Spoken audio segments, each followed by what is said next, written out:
મારું નામ છે ડગરા પારસ। હું છેલ્લા 9 વર્ષથી મધુરમમાં રહું છું। જ્યારે તે સોસાયટી બની 2015માં ત્યારથી અમે બધા ત્યાં રહી છીએ। અમારે 900 મકાન છે અને અત્યાર સુધી જેટલા ટેક્સ આવતા હતા હાઉસ ટેક્સ તે બધા સોસાયટીવાળાએ ભરેલા જ છે। અને આ વખતે 2024માં આવી રીતે સરકારે એમને બિલ મૂકી દીધું છે જેએમસી વાળાઓએ। તે 15,000થી લઈને 50,000 સુધીના બિલ ઠોક્યા છે। હવે અમારે એ બધું કેમ ભરવું આવી મોંઘવારીમાં? અને અમારે ગટર કે મકાન જ તમારે છે નહીં, ખાલી પ્લોટ જ છે, ખુલ્લા પ્લોટ। અમારે ખુલ્લા પ્લોટ ક્યાંથી છે? અમારે તો ટેનામેન્ટ જ લીધેલા છે પહેલાંથી જ। પ્લોટ તો અમે લીધા નથી, ડાયરેક્ટ ટેનામેન્ટ લીધેલા છે। તો અત્યાર સુધી અમારી પાસેથી ખાલી પ્લોટના પૈસા કેમ લીધા? અને હવે કહે છે કે હવે મકાનના પણ પૈસા આપો। આ બધી ભૂલ છે તંત્રની।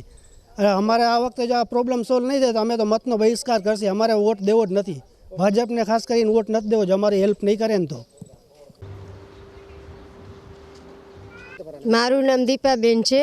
મધુરમ રેસિડેન્સીમાં રહીએ છીએ, બરાબર 900 મકાન છે। અને આજ દી સુધી અમે બધાને પ્લોટનો ને એનો બધાનો વેરો ને આવતો હતો અને અમે બધા રેગ્યુલર ભરતા હતા। પાણીનો વેરો છે, લાઇટનું જે કાંઈ છે, બરાબર।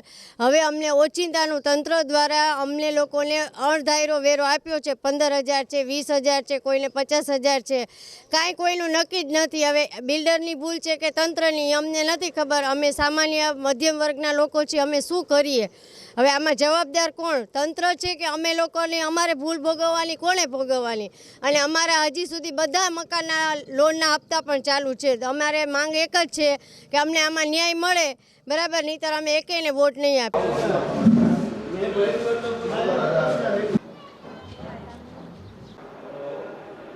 આ મધુરમ રેસિડેન્સીના કેસની અંદર કહીએ તો એનું કમ્પ્લીશન છે એ અપડેશન નથી થયું, એ હકીકત છે। અને મહાનગરપાલિકા દ્વારા, જેમ આપણે કીધું કે મહાનગરપાલિકા મિલકત વેરા વિભાગને ધ્યાનમાં આવે એમ આ બધા બિનખેતી થયેલા લેઆઉટો અને બાંધકામોનું જેમ સર્વે કરવામાં આવે છે તેમ આ જગ્યાઓનું પણ મહાનગરપાલિકા દ્વારા 18-22ની ચતુર્વર્ષીય આકારણીમાં સર્વે કરવામાં આવ્યું। અને સર્વે દરમિયાન ધ્યાનમાં આવ્યું કે આ ટેક્સ રજિસ્ટરે ઓપન પ્લોટ તરીકે હતા અને આમાં બાંધકામ થયેલ છે। તો એ તમામને મહાનગરપાલિકા દ્વારા ચતુર્વર્ષીય આકારણીની અંદર સંપૂર્ણ ધોરણસરની પ્રોસિજર કરી અને બાંધકામ અપડેટ કર્યા બાદ બિલો પાઠવવામાં આવેલ છે।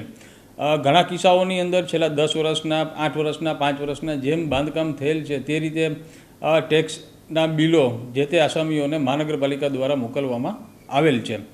અને ખાસ કોઈ પણ મિલકતનો જે પણ તારીખથી બાંધકામ થયેલ હોય અથવા તો વેચાણ થયેલ હોય અથવા ખરીદ કરેલ હોય તો તેઓને ત્યારથી ટેક્સ ભરપાઈ કરવાનો થાય છે। આ ધ જીપીએમસી એક્ટ 1949 અને એની નીચે ટેક્સેશન રૂલ્સ જે પ્રસ્થાપિત થયેલ છે, જે રાજ્ય સરકાર દ્વારા મંજૂર થયેલ છે, એની અંદર બહુ સ્પષ્ટ દર્શાવેલ છે કે આપ જ્યારથી મિલકત ખરીદ કરો છો ત્યારથી આપને ટેક્સ ભરપાઈ કરવાની જવાબદારી થાય છે। તો જે કાંઈ બિલો મોકલવામાં આવેલ છે તેના માટેની ધોરણસરની તમામ પ્રક્રિયા મહાનગરપાલિકા દ્વારા કરવામાં આવેલ છે। સર્વેના ઇન્ટેન્શનની જાહેર નોટિસ આપવામાં આવેલ છે, ત્યારબાદ આકારણી બુક તૈયાર કરી એની પણ જાહેર નોટિસ આપવામાં આવેલ છે। આકારણી બુક બાદ એસેસમેન્ટ નોટિસો વ્યક્તિગત મોકલવામાં આવેલ છે અને એસેસમેન્ટ નોટિસના સામે આવેલ વાંધા સૂચનોના નિકાલ થયા બાદ આપણે આ બિલ પ્રક્રિયા હાથ ધરેલ છે।